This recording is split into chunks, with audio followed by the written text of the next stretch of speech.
Yay, another episode with us, MYO Monday. It's super early in the morning. I feel like we keep doing these earlier and earlier, but there's no better way to start my day than seeing you, Carice.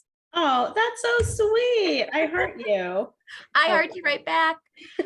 So it came we came with the idea to talk about something that is kind of talked about a lot, I feel like, in the MYO community, that myofunctional therapy is not a cookbook recipe, right? And I'm not saying anybody's right, wrong, indifferent if they do follow a cookbook recipe, but in my opinion, and I think I can say for Carice as well, we truly, truly believe that MYO should not be a cookbook type of thing. It needs to be an individualized type of program.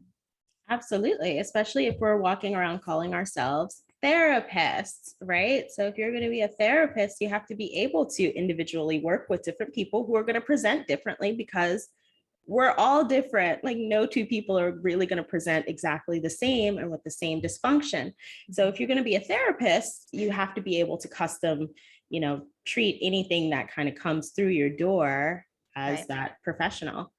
And I think too, like we see this a lot in our Team MYO course, like when we get to the exercises week, right? Like we give them a lot of exercises and we almost can see like the dread, like, oh my God, we have to go through all these exercises with all of these patients. Like, no, absolutely not. You always, always, always want to go back to that initial evaluation. What did you find? What are your goals? What are you working towards? And then what tools do you have from your exercises and other things that you learned that can help you reach those goals? What might work for me for a lip exercise might not work for you for a lip exercise, right? And that's why it's just so important to know why you're giving an exercise. Like we don't just want to throw exercises at people. There always needs to be an objective. Absolutely. Because if it was that simple as just doing exercises, why not just go to YouTube? There's enough videos with exercises out there, right? Mewing is a whole thing in and of itself. You could just do some exercises and just call it a day, right? But honestly, there's everything on YouTube. So I expect myofunctional therapy to be on YouTube too. If I wanted to Google and try to find out how to repair my roof, I can find about at least 100, if not more, videos where there's roofers telling me what I could do to fix my roof. But the problem with that is that, well, one, I live in Florida. So if there's like a hurricane, I am SOL. But that's the thing, is that if you're going to do something major, like repairing a roof, like trying to repair your health, you want to be able to know that you are confident that it is actually a solid repair. Yeah, and I think to your point, Carice, how you liken myofunctional therapy to personal training. You can go to the gym and do your own thing, but if you are doing all the exercises wrong with poor technique and poor form, you're not going to get the most out of it. And your mouth muscles are the exact same way. You might, and that's why this is something I always, always, always tell my patients, because sometimes I feel like they don't want to reach out to me. They feel like they're going to ask me a stupid question. And I'm like, look, first of all, there's no such thing as stupid questions, because if there were, I literally ask them all day long. Two, it is it is very important that you are confident that you are practicing the exercise correctly, because if not, we're not making progress in that week. So that means we're probably going to repeat the same week again. It doesn't work to rush through any type of exercises, and it doesn't help to be performing an exercise wrong and maybe compensating or engaging other muscles that we're really not trying to work on at that time.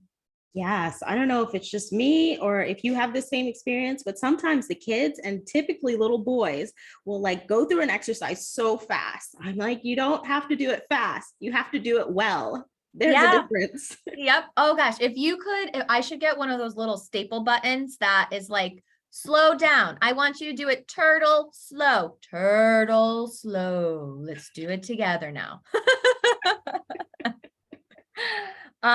And I think the other important thing to talk about is like your general flow to your program. So you take a myofunctional therapy course, you have your little handy dandy book of all these exercises. Like, when do you introduce those exercises? And I think my biggest kind of pet peeve with some MYO programs is the introduction of the swallow.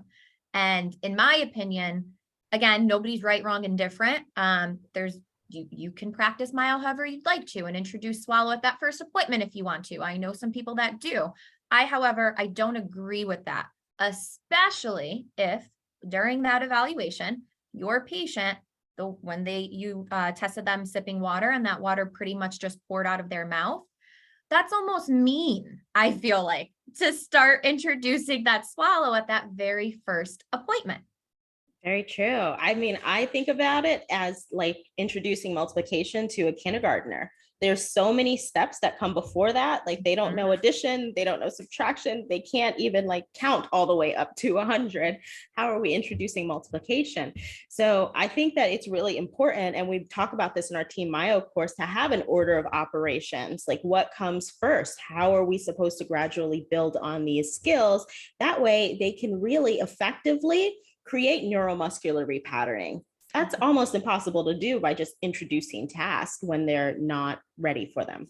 Right. It's almost like there's building blocks. And that's why I say to the patients, also bringing up my point from before, I want you to be confident practicing this, because then I can't give you what comes next if we don't master this skill. And yeah, you probably like laugh every time we get to our treatment planning week in Team Mile, because every time we get to the Q&A, I'm like, everybody print that one slide. I mean, print all the slides, but literally laminate this one slide with gold that Carice talks about in treatment planning, where you go through the order of operations. Because if you have that paper next to you and you are treatment planning a patient, you will not fail. It literally will break it down for you step by step. And then you just plug in whatever the patient needs to be worked on. So yeah, I love our treatment planning week in Team Myo. I think you do a fabulous job, explaining it, because I think it could be overwhelming at first, right? Like you get all this information and, all of our, I don't want to say ladies, but we haven't had a guy yet in the course. So I'm going to say ladies. All our ladies are always like, okay, like, I don't know, how do I know when to give exercises? And I'm like, just wait, week 6, it will all come together. You will not fail. You will not. You can do it. You just have to understand the general flow of how that program should work to support your patient. And, sometimes it is going to be a little different for patients, but that general outline should be the same. Definitely. Absolutely. It makes sense to have an order to things when you're custom treatment planning. But I do think that there is like a few type of select situations where maybe a cookbook or a less personalized program would make sense. Like if you're working in a public health environment and you're really trying to see as many, like the volume of patients that you're seeing does not allow you to have the time to individually treatment plan, and you've just got to assign some exercises because some help is better than no help. I think sometimes there's a purpose and a time and a place for that type of thing. But private practice therapy, I don't think that that's it. No, definitely not. I totally agree with that. And I had tried personally with one of my providers that I work with. We made, I want to say there were like 8 kids in it, and they were able to afford doing a group class, which again, we had to follow some kind of cookbook program, because I can't be saying, okay, you do this, you do this, you do that. That's basically individualized treatment in this group setting. And that's not what it was for. So anyway, so we started it. And it was a struggle, because who's tongue-tied, who's not tongue-tied, who is anteriorly tongue-tied, you know what I mean? It was very hard to do this group therapy. We tried our best, and then we kind of like split them up in categories of that, like who was tongue-tied, who wasn't going to have any tether tissue releases, and so forth. But it was really hard as a therapist to be able to provide that when my brain is so geared towards like, but he really needs more of this, she really needs more of that, but I have to give them one exercise that's going to work for the both of them. It was definitely a struggle, but to your point, to be able to have them in some kind of myofunctional therapy program to assist the appliance therapy that they're going through is better than nothing. Absolutely. And it's still being overseen by a therapist, right? It's not like you're handing them this program and it's like self-paced and they're just kind of, doing it on their own. I still had my eyes on them. Very good. I think that is critical, and it opens up access to care. which is a big thing. I'm super passionate about that. There's so many people who, and I know we talk about it a lot in the field, that if they, understand the importance of it, they will find a way to pay, right? But some people just really don't have a way to pay the electricity bill. So like wanting therapy and being able to afford it are two different things entirely. And so there are some people who will need that help and that guidance, even though it's not the optimal program. Yeah, absolutely. And again, at the end of the day, we just want to help as many people as we can. So there is a time for it. It's not often, but again, we do want to stress that we do not believe in cookbook recipes for myofunctional therapy. If you have any questions, any concerns, when we post this, feel free to drop your comments, feel free to reach out to us.